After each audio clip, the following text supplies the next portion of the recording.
بسم الله الرحمن الرحيم. السلام عليكم ورحمة الله وبركاته. الله أكبر الله أكبر الله أكبر لا إله إلا الله والله أكبر الله أكبر ولله الحمد. الله أكبر كلما أهل هلال وأدبر.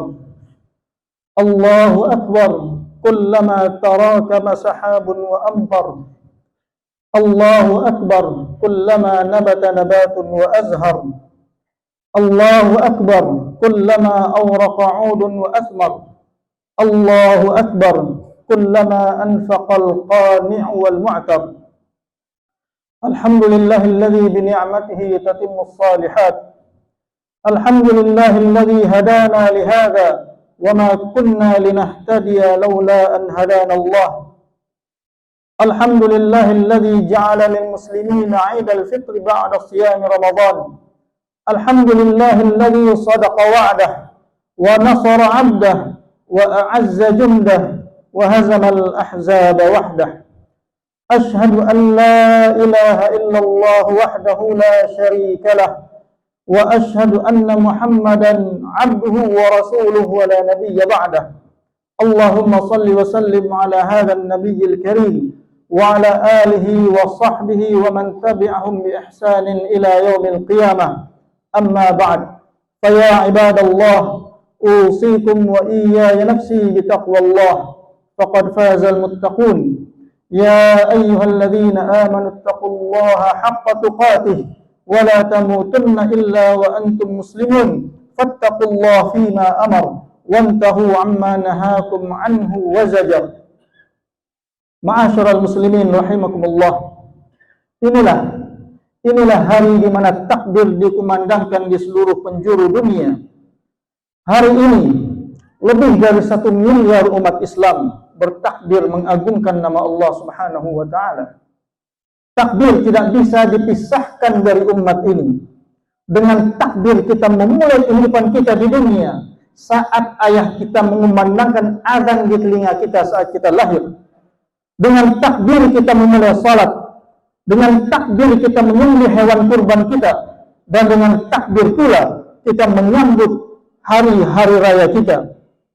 Namun harus kita ingat, takbir yang kita kumandangkan jangan sampai hanya menjadi slogan kosong tanpa makna.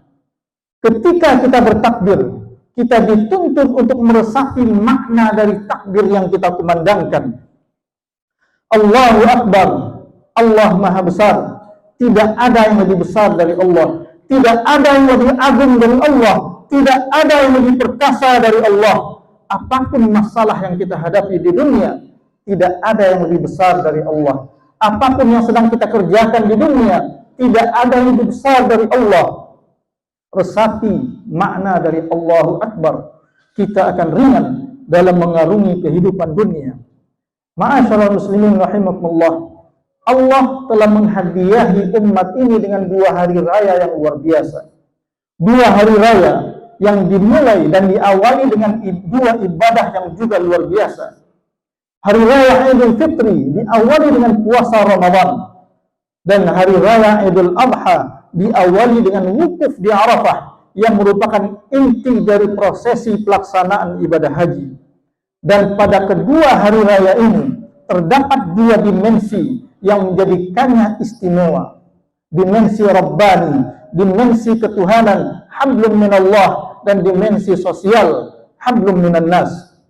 Yang pertama, dimensi Rabbani atau dimensi ketuhanan. Karena hari raya umat ini, karena hari raya kita selalu diawali dengan takbir dan salat 2 rakaat. Ini sebuah isyarat bahwasanya hari raya yang kita rayakan adalah anugerah dan nikmat dari Allah Subhanahu wa taala yang harus kita syukuri dengan mengagungkan nama Allah dan dengan salat 2 rakaat sebagai wujud dari rasa syukur itu. Maka hari raya umat Islam bukanlah hari raya yang diisi dengan hura-hura, bukan hari raya yang diisi dengan berfoya-foya, bukan hari raya untuk bersenang-senang tanpa batas. namun ia adalah hari raya yang syarat dengan kesyukuran kita sebagai hamba dan pengakuan bahwasanya semua kebahagiaan dan kemenangan ini semata-mata berasal hanya dari Allah Subhanahu wa taala. Sedangkan dimensi sosialnya, pada hari raya Idul Fitri kita diwajibkan untuk mengeluarkan zakat fitrah dan dibagikan kepada fakir miskin agar mereka ikut merasakan kebahagiaan dalam menyambut hari raya. Sedangkan pada hari raya Idul Adha kita disyariatkan untuk menyembelih hewan kurban yang sebagian dagingnya kemudian dibagikan kepada fakir miskin agar mereka juga ikut merasakan kebahagiaan pada hari raya Idul Adha. Allahu Akbar, Allahu Akbar, Allahu Akbar walillahil hamd. Ma'asyiral muslimin, inilah hari di mana setiap orang akan memperoleh ganjaran dari semua ibadah yang dia lakukan. Jika sempurna amalnya, maka sempurna pula ganjaran yang diberikan oleh Allah, dan Allah sekali-kali tidak akan pernah menzalimi hambanya. Ramadan telah berlalu. Kemarin kita masih berada di bulan Ramadan, bulan yang penuh dengan keberkahan, bulan yang penuh dengan kebaikan, bulan dilipat gandakannya amal dan pahala. Kita telah berusaha untuk berpuasa di siang harinya, melakukan qiyam Ramadan di malam harinya, mendekatkan diri kepada Allah dengan berbagai macam bentuk ketaatan. Kita tinggalkan perkara-perkara mudah demi ketaatan kepada Allah Subhanahu wa taala. Dan hari-hari itu telah berlalu. Secara tidak langsung kita juga telah melewati satu fase dari hidup kita. Namun ingatlah bahwa sesungguhnya amal itu dilihat pada penutupnya, maka barang siapa yang telah melakukan ketaatan secara maksimal di bulan Ramadan, maka hendaklah ia meneruskannya, melanjutkannya, terus berupaya merawat semangat dari kebaikan itu. Sedangkan barang siapa yang masih berbuat kebaikan, hendaklah ia bertaubat dan memperbaiki amalnya selama nyawa masih berada di kandung badan dan kesempatan bertaubat masih terbuka. Ibadallah, hendaknya kita memahami Allah memberikan dunia kepada siapa saja, baik itu kepada orang-orang yang dicintai Allah maupun kepada orang-orang yang bahkan dimurkai oleh Allah Subhanahu wa taala. Akan tetapi Allah hanya akan memberikan keimanan kepada orang-orang yang dicintainya. Maka barang siapa yang dimuliakan Allah dengan keimanan, artinya Allah mencintainya. Dan jika Allah menginginkan kebaikan bagi seorang hamba, Allah akan bukakan baginya pintu-pintu kebaikan. Allah mudahkan baginya amal-amal saleh, lalu Allah wafatkan ia dalam keadaan demikian. Dan setiap hamba akan dibangkitkan pada hari kiamat sebagaimana keadaan terakhirnya sebelum ajal menjemput. Maka, ma'asyiral muslimin, mari kita berusaha untuk istiqamah dalam kebaikan dan amal-amal saleh yang telah Allah tunjukkan kepada kita. Jangan sampai kita kembali kepada kemungkaran, kepada maksiat yang pernah kita kerjakan sebelum bulan Ramadan. Karena sesungguhnya Allah yang kita sembah di bulan Ramadan adalah Allah yang sama yang kita sembah di bulan Syawal, di bulan Dzulqa'dah, di bulan Dzulhijjah dan bulan-bulan seterusnya. Celakalah kita jika kita hanya mengenal Allah di bulan Ramadan saja. Celakalah kita jika kita hanya beribadah kepada Allah di bulan Ramadan dan begitu keluar dari Ramadan Allah kita lupakan. Karena sesungguhnya penghambaan seorang mukmin tidak boleh berakhir dan tidak akan berakhir sampai kematian itu tiba. Wa'bud rabbaka hatta ya'tiyakal yaqin, dan sembahlah Tuhanmu sampai datang kepadamu yang diyakini, yaitu ajal kematian. Allahu Akbar, Allahu Akbar, Allahu Akbar walillahil hamd. Ma'asyiral muslimin rahimakumullah, ada beberapa tanda yang menunjukkan diterimanya amal seseorang, sebagaimana terdapat tanda-tanda yang menunjukkan kebohongan dari taubat seseorang. Dan di antara diterimanya amal kebaikan seorang hamba adalah ketika ia dimudahkan untuk melakukan kebaikan-kebaikan sesudahnya, maka teruskanlah, lanjutkanlah satu kebaikan dengan kebaikan-kebaikan lainnya, agar itu menjadi tanda dari diterimanya amal tersebut, menyempurnakannya, dan agar kebaikan itu semakin tertanam di dalam jiwa, sehingga menjadi kebiasaan yang mudah untuk dikerjakan. Dan pada sisi yang lain, ikutilah perbuatan-perbuatan buruk kita dengan banyak kebaikan, agar keburukan itu terhapus dan kita selamat dari bahaya dosa yang timbulkannya. Innal hasanat yudhibnas sayyi'at, dzalika dzikra lidzakirin.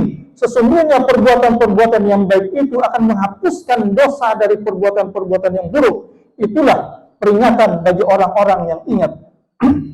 Dan di dalam sebuah hadis Rasulullah sallallahu alaihi wasallam yang diriwayatkan oleh Imam Ahmad dan At-Tirmidzi, Rasulullah sallallahu alaihi wasallam bersabda, "Ittaqillaha haitsuma kunta wa atbi'is sayyi'atal hasanah tamhuha wa khaliqin nasa bi khuluqin hasanin." Bertakwalah kamu kepada Allah di mana saja berada. Ikutilah sebuah keburukan dengan kebaikan. Niscaya kebaikan itu akan menghapusnya.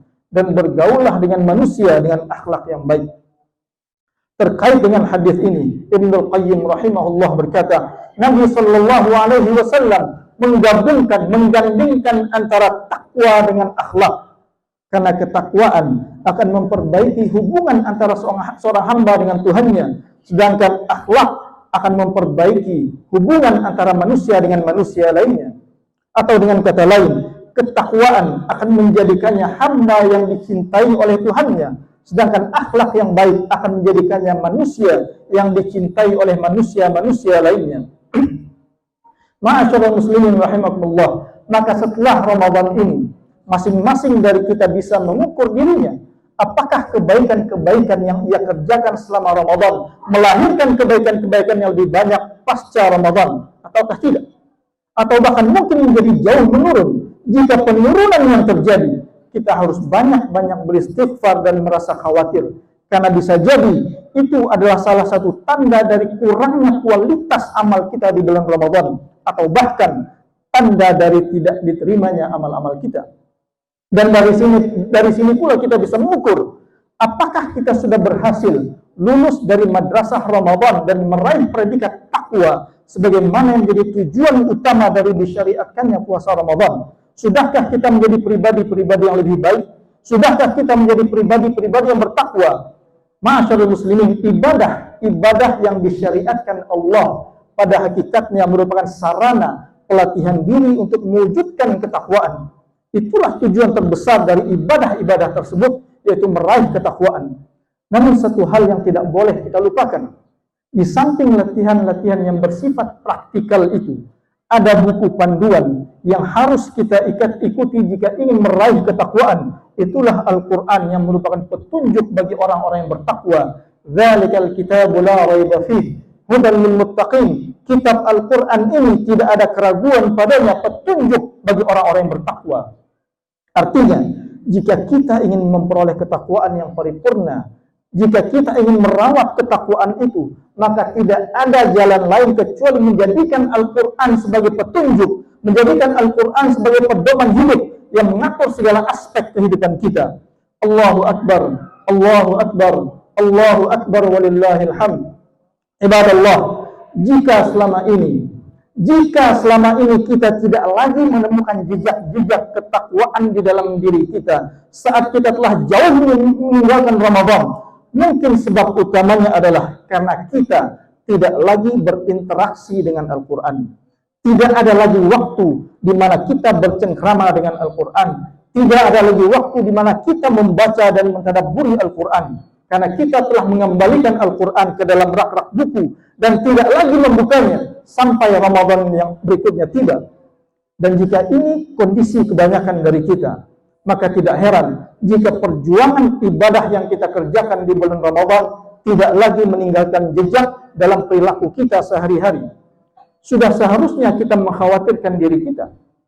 Jangan-jangan kita termasuk mereka yang disebut oleh Rasul sebagai orang-orang yang tidak mempedulikan Al-Quran.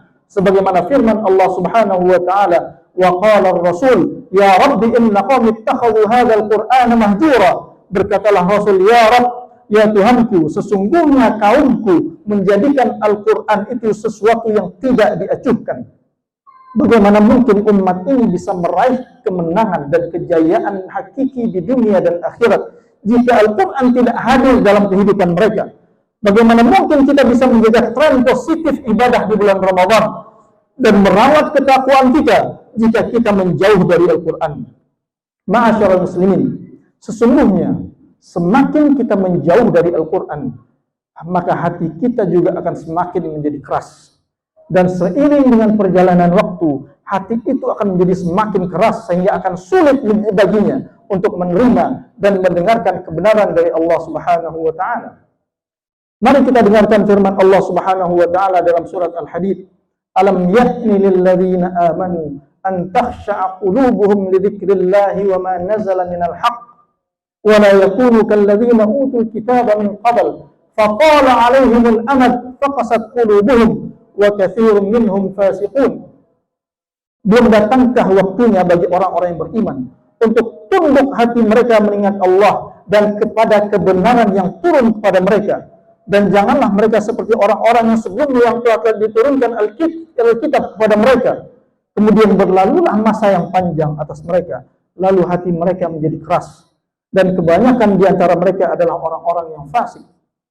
Jamaah yang dimuliakan Allah, lihatlah, perhatikan, Allah bertanya kepada kita yang menganggap diri kita sebagai orang-orang yang beriman.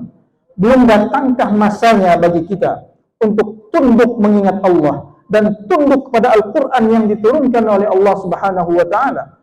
Belum datangkah masanya bagi kita untuk benar-benar berusaha menjadikan Al-Quran sebagai petunjuk kehidupan? Belum datangkah masanya bagi kita untuk terus-menerus menjaga interaksi kita dengan Al-Quran dan menemukan berbagai solusi dari aneka macam masalah yang kita hadapi di dunia? Sungguh tidak ada kemaksiatan yang dilakukan oleh seorang mukmin melainkan semua kemaksiatan itu bermuara pada hati yang keras. Karena ketika hati menjadi keras, manusia akan berani melenceng dari syariat Allah dan memilih untuk mengikuti hawa nafsunya. Hati yang keras akan menjadikan manusia memandang remeh dan bahkan melecehkan ketaatan pada Allah. Dan hati yang keras akan menjadikan dunia terlihat begitu besar di mata seorang hamba.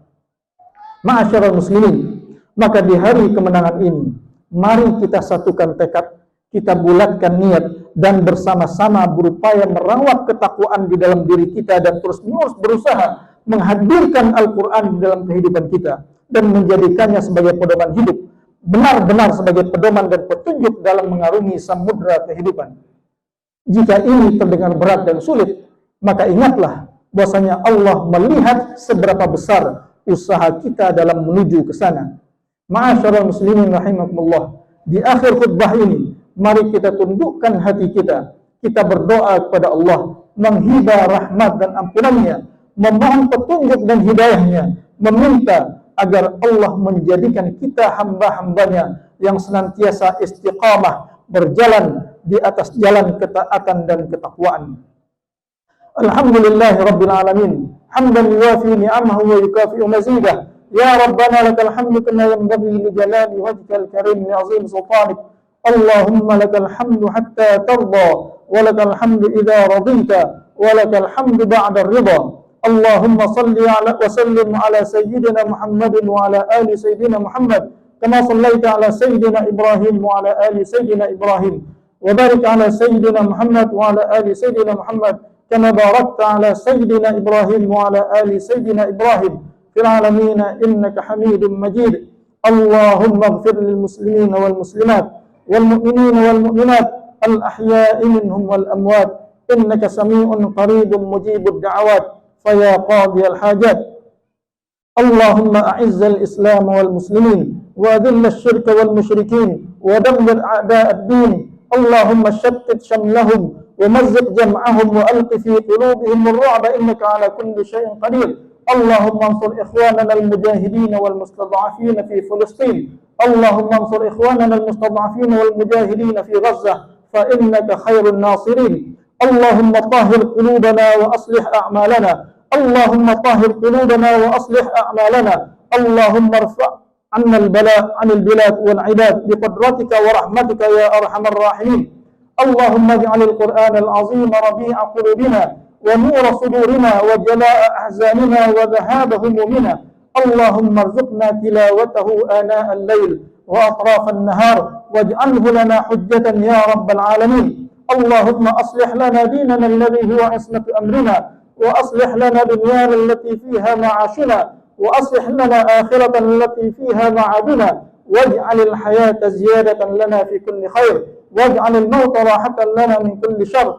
اللهم ارزقنا الصبر على الحق والثبات يا أرحم الراحمين. ربنا آتنا في الدنيا حسنة وفي الآخرة حسنة وقنا عذاب النار وصل اللهم على عبدك ورسولك سيدنا محمد وعلى آله وصحبه وسلم والحمد لله رب العالمين والسلام عليكم ورحمة الله وبركاته.